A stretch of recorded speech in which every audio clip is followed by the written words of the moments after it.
If you believe any of these common myths about disc herniations or sciatica, you are probably making your pain worse or unintentionally keeping yourself stuck in pain. Because a lot of what people are told to do, like stretching, resting, or certain exercises you see all over the internet, is actually the opposite of what helps you heal. And I know this because my name is Dr. Grant Elliott, founder of RehabFix, and we've helped thousands with low back pain, disc herniations, and sciatica fully recover through our one-on-one online coaching program. And I'm going to break down these most common myths, explain what's actually happening in your body, and show you what you should be doing to finally start healing.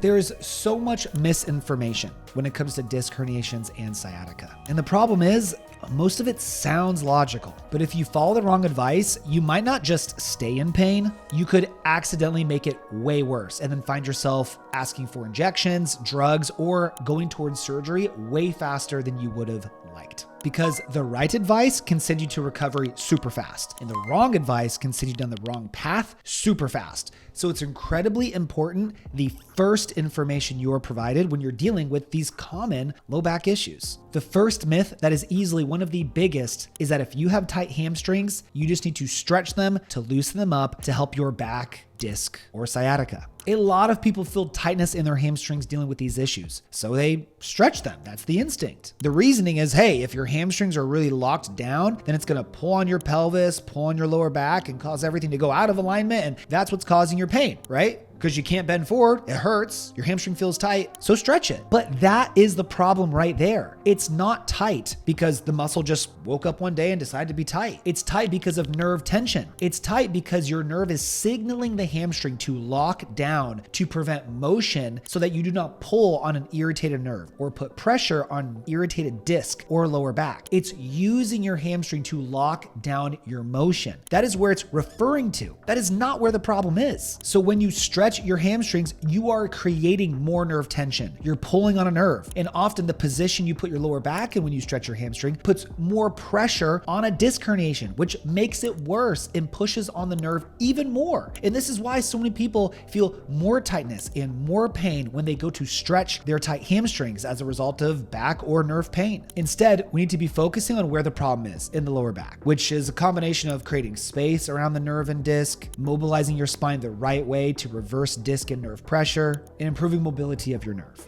Myth number 2, that if you see a disc herniation on an MRI or that's hitting a nerve, that you need surgery to fix it? Well, hearing the word disc herniation scares a ton of people because they're under the impression that if there's something on an image, it has to be cut out in order to be recovered. But guess what the actual research shows? A study in 2020 with 280,000 people with lumbar disc herniations, 97% were able to recover without surgery with the right rehab plan. This happens through multiple ways. Your body can resorb the disc material over time. It can calcify and harden and not become an issue, or the inflammation can simply calm down. It can move just enough to no longer be a problem. It could still be there on an MRI, but might never cause a problem again, and you would still be considered fully recovered. What matters the most is that there's clinical indication for surgery. I don't care if your MRI shows a small disc bulge or a big disc bulge. It makes no difference. That does not matter. What matters is your clinical presentation. So if you have severe neurological symptoms, such as rapidly progressive weakness in your lower leg, or numbness in your lower leg, or changes in bowel or bladder function that are not improving after treatment, then those are indications for surgery, not the diagnosis or the image itself. So surgery is not needed a vast majority of the time. It is way overperformed. Myth number 3, don't move. And you might be like, oh, well, I haven't been told this, but a ton of people are. A ton of people are told, stop exercise, stop doing your job, just rest. You need to rest, let your lower back calm down and let it recover. And these are people who've been dealing with pain, not for like 2 days, and they're being told, hey, inflammation's there, but months or years. Oh, you just need to rest. Too much rest leads to weak muscles, stiffer joints, and worse pain. It creates a fragile mindset around your lower back, like something is injured or broken that needs time to recover. It creates fear avoidance behaviors that makes you alter your movement and afraid to do normal activities. The research is very clear and very abundant that resting for low back pain chronifies it further. It makes it worse. It makes it last longer. It is not good for healing, and it's not good for your mind. Movement is medicine, but mainly if it's the right movement. For these types of issues, the movements that can often make people worse are flexion-based movements, so sitting forward or bending forward too much. You should be doing the opposite, doing more extension-based movements and building your core and spine stability in low back-friendly positions. Hey, real quick, I know you're struggling with pain and obviously want to fix it. So if you just text me the word pain to 317-751-9509, I will send you my free back pain fix demo. Just text that number and you can fix your pain. Thank me later. Back to the show. Myth number 4, it's just tight muscles. Some people think sciatica is a tight piriformis or tight glutes or a tight lower back. While muscles can contribute to pain and function in various ways, true sciatica comes from nerve irritation, often from a disc and spine focused issue. If all of your attention is on the tight muscles, then what you're going to find yourself doing is stretching tight muscles and accidentally stretching the nerve that goes through them, creating further nerve tension. It also might put you in a position where you're trying to do massage for these muscles, acupuncture for these muscles, scraping for them, e-stim, all different things on the muscles when the muscles are not the problem. They're just symptoms of the actual problem that's going on in your lower back. So you might feel like you're addressing where your pain and discomfort is, but it's not doing anything because nothing's wrong with your leg. Nothing's wrong with your muscles. It's not just tight muscles. It's a mechanical issue in your lower back. And myth number 5, you'll never heal. This is the most damaging belief. And tons of people are still told, hey, you're gonna need to learn to live with this. You're just gonna need to modify your movement permanently. You won't be able to go back to exercise. You won't be able to go back to running. Don't put any weight on your back again if you want to try to live a normal life. This sends the message to people that I will have to live with this, that I will always have this, that I have a bad back permanently.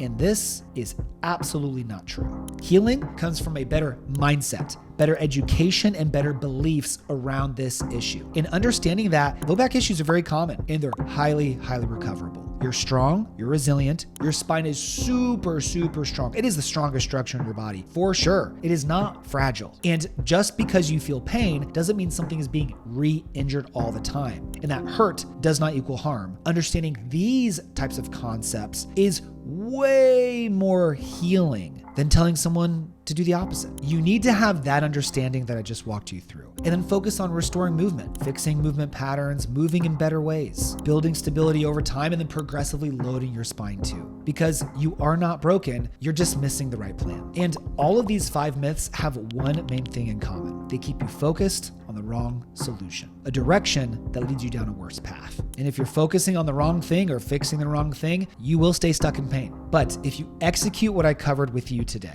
you will stop making your pain worse. You'll start focusing on the root cause and you'll finally begin moving the right direction. But we weren't made to go the right direction alone. This will get you started on that path. But that path can be very different for many of you. And I don't want you guessing, being afraid, going about this on your own. I want you to have the appropriate guidance and understanding of what you need to do so you can just get this over with as quickly as possible. So you don't risk slipping back and becoming fearful and going the wrong direction again. So I would like to assist you on your journey. If you're ready for a more committed plan and you'd like to dive deeper with me and get a structured plan to healing, then all you need to do is text me the word pain to 317-751-9509 and you can get a tailored step-by-step plan to permanently fix your back or sciatica issues following our centralization process. And this process has helped our clients on average achieve 37% improvement in their symptoms in one session, and others complete pain relief back to full activity within as little as 15 days. And if you're ready to be pain-free, all you need to do is text me, because you only have one life and you deserve to live it pain-free. And after you text me, please like the video. Subscribe if you haven't already. Follow me on Instagram at RehabFix for more free daily videos and insights into my life and what I'm doing for myself and our clients to achieve a bulletproof back. Thank you so much for watching. I'll see you on the next one, and I'll see some of you in our program